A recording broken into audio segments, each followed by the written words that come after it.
Ganito pala yung purpose ng sealer nitong nakaboting mantika. Ito nga pala yung nabili nating bagong mantika, and as you can see, kapag inalis natin yung takip niya, ay meron pa siyang sealer. So wag niyo po yan itatapon mga kananay cakes dahil ito po ay lifesaver. Dati nung hindi ko pa alam yung purpose nitong sealer ng bote ng mantika na to, ay tinatapon ko lang din yan. Ito nga pala yung itsura niya kapag wala yung sealer. I-try natin siyang ibuhos nang wala yung sealer.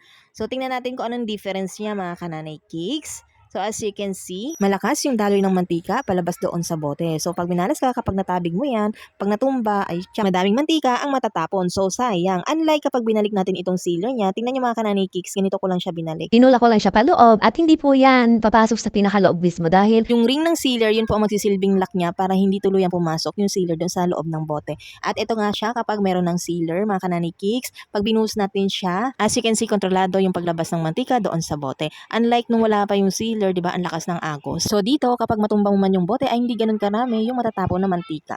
O di ba, life hack.